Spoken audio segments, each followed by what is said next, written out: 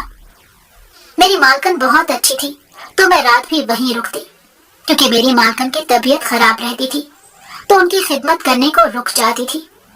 ایک دن وہاں پر مجھے دلہن کے لباس میں ایک عورت دکھائی دی تو میں حیرت سے اسے دیکھنے لگی، لیکن میرے دیکھتے ہی دیکھتے وہ یہ کہتے ہوئے ایک کمرے میں چلی گئی کہ کسی کو بتانا مت۔ میں گھبرا گئی اور کسی سے کچھ نہ کہا۔ اب وہ تقریباً روز ہی مجھے دکھائی دیتی، لیکن میں کسی سے کہنے کی ہمت نہ کر سکی، اور ایک دن ہمت کر کے جب اس کمرے میں جھانکا تو ڈر کے پیچھے ہٹی، لیکن یہ دیکھ کر میرے پیروں تلے سے زمین کھسک گئی کہ میرے پیچھے تو میرا نام رازیہ ہے اور میں کراچی کے قریب ہی ایک چھوٹے سے گاؤں تھا وہاں رہتی تھی۔ میں نے اپنا سارا بچپن گاؤں میں گزارا تھا۔ ہماری زندگی اچھی خاصی گزر رہی تھی۔ پھر میں جیسے ہی جوانی کی دہلیز پر پہنچی تو 1 سال بعد میری اماں کا انتقال ہو گیا۔ میں اپنی اماں سے بہت زیادہ محبت کرتی تھی تو ان کی وجہ سے میرے ذہن پر اچھا خاصا اثر پڑا تھا۔ ابا پہلے شہر میں نوکری کرتے تھے، مگر پھر وہ گاؤں میں آ گئے کیونکہ میرے لیے تنہا رہنا ممکن نہیں تھا۔ دن تو کبھی کبھار خالہ آ جایا کرنی تھی، ورنہ سارا دن میں بولائی بولائی پھرتی تھی۔ اور پھر احساس ہوا کہ ماں کے بغیر بھی زندگی کا کوئی لطف نہیں ہوتا، بلکہ زندگی میں کسی بھی رشتے کے بغیر زندگی کا کوئی لطف نہیں ہوتا۔ اماں کے بعد مجھے تنہائی کا ناک ڈسنے لگا تھا اور کچھ بھی سمجھ نہیں آتا تھا۔ زندگی تو میرے لیے جیسے پتہ نہیں کیوں ایک دم سے بہت بیزار سی ہو گئی تھی۔ دل چاہتا تھا کہ کہیں بھاگ جاؤں جہاں مجھے کوئی جانتا نہ ہو، اور میں گھنٹوں آسمان کو تکتی رہتی تھی۔ انہیں دنوں ہمارے گاؤں میں ایک شادی آ گئی تو ابا نے مجھے وہاں چلنے کو کہہ دیا کہ انہوں نے ہمیں بلایا تھا۔ میں نے انکار کر دیا۔ تبھی تھوڑی دیر بعد میری خالہ آ گئی اور کہنے لگی، بے وقوف، اتنی بڑی شادی ہے، وہاں شہر سے بھی لوگ آئے ہوئے ہیں، تو تم کیوں نہیں آتی؟ میں نے ان سے کہا کہ میرا دل نہیں کرتا، یہ رونقیں مجھے وحشتوں میں مبتلا کر دیتی ہیں۔ تو انہوں نے کہا کہ فضول باتیں مت کرو، تیار ہو ہم چلتے ہیں۔ وہاں پر گئی تو مجھے نہیں معلوم تھا کہ زندگی بدلنے لگی ہے۔ میں نے نیلے رنگ کا سوٹ پہنا ہوا تھا اور کافی حسین لگ رہی تھی۔ مجھے خالہ نے کہا کہ تم اپنی نظر اتار لینا، سب کی نگاہیں تم پر ہی ہیں۔ تو میں نے ہنستے ہوئے کہہ دیا کہ خالہ اب ایسی بھی کوئی بات نہیں ہے، دیکھیں شہر سے جو لڑکیاں آئی ہیں وہ کتنی خوبصورت ہے۔ تو کہنے لگی، بیٹا انہوں نے تو اتنا مہنگا مہنگا میک اپ کروایا ہوا ہے اور جانے اپنے چہرے پر کیا کیا لگایا ہے، تم تو سادہ سے کپڑوں میں ہی اتنی حسین لگ رہی ہو۔ میں ان کی بات سن کر بھی بے ساختہ ہنستی کہ اپنی تعریف بھی کسی اچھی نہیں لگتی۔ مجھے بھی اچھی لگی تھی، اور اس کے بعد میں باہر آ گئی تو میں نے دیکھا ایک لڑکا کافی غور سے مجھے دیکھ رہا تھا۔ پہلے مجھے یہ اپنا وہم لگا تھا۔ میں نے اپنے آگے پیچھے دیکھا کہ شاید کوئی حسین لڑکی بیٹھی ہو، لیکن میرے آگے پیچھے کوئی نہیں تھا۔ تو پھر میں کندھے اچکا کر وہاں سے آ گئی۔ مجھے بہت برا لگا۔ میں دوبارہ کمرے میں آ گئی۔ بے شک وہ حسین تھا، خوبصورت تھا، لیکن اس کا یہ مطلب ہرگز نہیں تھا کہ میں اس کے دیکھنے پر خوش ہو جاتی۔ اس کے بعد 3 دن شادی تھی، وہ 3 دن مجھے دیکھتا رہا، اور پتہ نہیں تیسرے دن اسے کہاں سے موقع مل گیا کہ اس نے مجھے بلایا، اور میں ایک دم سے ڈر گئی۔ کہنے لگا، تم بہت خوبصورت ہو اور مجھے بہت زیادہ اچھی لگتی ہو، مجھے لگ رہا ہے مجھے تم سے محبت ہو گئی ہے، کیا تم مجھ سے شادی کرو گی؟ میں اس کی بات سن کر پریشان ہو گئی، لیکن اس نے کہا کہ میں قسم سے تم سے محبت کرتا ہوں اور تم سے شادی کرنا چاہتا ہوں۔ میں چپ ہو گئی تو اس نے مجھے کہا، جواب دو نا۔ پتہ نہیں کیسے میں نے اپنا سر ہاں میں ہلا دیا، اور وہ بہت خوش ہوا اور وہاں سے چلا گیا۔ کہنے لگا، میں جلد آؤں گا۔ اس کے بعد ہمارے گاؤں میں تقریباً 3 سے 4 شادیاں ہوئی تھی، اور وہ ان میں آیا تھا۔ اس نے کہا تھا کہ میں جلد ہی تمہارے لیے رشتہ لے کر آؤں گا، اور یہ بات سچ تھی کہ وہ مجھ سے محبت کرتا تھا۔ لیکن اس کے بعد میرے والدین کا انتقال ہو گیا اور میں شہر میں چلی گئی، اور وہاں جا کر تو زندگی بدل گئی تھی۔ لیکن جب میں اس دلہن والے کمرے سے باہر نکلنے لگی، پیچھے دیکھا تو وہ تھا، اور مجھے یوں لگنے لگا کہ میرے پیروں تلے سے زمین نکل گئی ہو۔ میں بے یقینی سے اسے دیکھ رہی تھی، اور مجھے لگ رہا تھا کہ وہ مجھے نہیں پہچانے گا، مگر وہ پہچان چکا تھا، اور منہ پر ہاتھ رکھ کر اس نے چیخ ماری تھی۔ میری بھی آنکھوں سے آنسو بہ رہے تھے۔ میں نے اس سے کہا، تم یہاں کیا کر رہی ہو؟ تو وہ کہنے لگا، میں تم سے پوچھ رہا ہوں کہ تم یہاں پر کیا کر رہی ہو۔ میں نے اسے ساری کہانی سنائی، مگر یہ سن کر وہ انتہائی دکھ سے رو رہا تھا اور کہہ رہا تھا کہ تم میرے ہی گھر میں موجود تھی اور میں تمہیں دنیا میں تلاش کر رہا تھا۔ میں نے حیرانی سے اسے کہا کہ اس بات کا کیا مطلب؟ تو کہنے لگا کہ جو تم روز دلہن کے روپ میں لڑکیاں دیکھتی ہو نا، یہ اماں میرے لیے لڑکیاں ڈھونڈ کر لاتی ہیں کہ شاید کسی کو دلہن کے روپ میں دیکھ کر ہی وہ مجھے اچھی لگ جائیں اور اپنی دلہن سی لگنے لگیں۔ لیکن ان سے میں نے کہا تھا کہ مجھے ایک لڑکی سے محبت ہوئی تھی اور وہ مجھے کبھی نہیں ملی، تو وہ بس اپنے تئیں یہ کوشش کر رہی ہیں۔ تو میں نے ان سے کہا، لیکن جب انہیں علم ہوگا کہ تمہیں مجھ سے محبت ہوئی تو وہ کبھی نہیں مانیں گی۔ تو انہوں نے مجھ سے کہا کہ بیٹا، مجھے معلوم تھا کہ تمہیں اس سے محبت ہے، میں صرف یہ دیکھنا چاہتی تھی کب تک اسے اس کی محبت مل جاتی ہے۔ تبھی وہ لڑکی ہر روز تمہیں اشارہ کر کے کمرے میں جایا کرتی تھی۔ ان کی بات سن کر میں خوشی سے بے ساختہ ہنسی تھی۔ مجھے یقین نہیں آ رہا تھا کہ میری دعاؤں میں یوں شرف قبولیت حاصل ہو گیا تھا۔ انہوں نے کہا کہ اگر میں تمہاری چچی سے براہ راست تمہارا رشتہ مانگتی تو وہ کبھی بھی ہاں نہ کرتی، لیکن جب میں نے اس روز تمہیں اس کے گھر میں دیکھا تو مجھے یاد آیا کہ میرے بیٹے کو ایسی ہی لڑکی پسند تھی، اس لیے میں نے کہا کہ مجھے گھر میں ایک ہیلپر کی ضرورت ہے، تمہیں بھیج دیا کرے، جبکہ یہ بے وقوف کمرے سے باہر ہی نہیں نکلتا تھا، اور میں اس کو یوں سرپرائز کرنا چاہتی تھی۔ اور ان کی بات سن کر ہم دونوں ہنستے اور یقین ہی نہیں آ رہا تھا کہ ہمیں محبت یوں بھی مل گئی ہے۔ اور سب سے زیادہ تو میں اس کی ماں کی مشکور تھی، جس نے کسی بھی قسم کا ہمارے درمیان اختلاف نہیں آنے دیا تھا۔ اگر وہ چاہتی تو اس سے یہ بھی کہہ سکتی تھی کہ ہمارے سٹینڈرڈ میں بہت فرق ہے، لیکن اس نے ایسا کچھ نہیں کہا تھا، بلکہ کہہ دیا کہ اب تمہاری چچی کبھی انکار نہیں کر سکیں گی، کیونکہ اس کو معلوم ہے کہ یہاں سے اسے تنخواہ جایا کرے گی۔ اور میں ان کی بات سن کر ہنس پڑی تھی۔ مجھے یقین نہیں آ رہا تھا کہ محبت یوں بھی مل جایا کرتی ہے۔ شاید پاکیزہ محبت تھی، تو اس کا انجام یہی ہونا تھا کہ ہم نے اپنا سارا معاملہ اپنے اللہ پر چھوڑ دیا تھا، اور اس نے کیسے معجزاتی انداز میں ہم دونوں کو ملایا تھا۔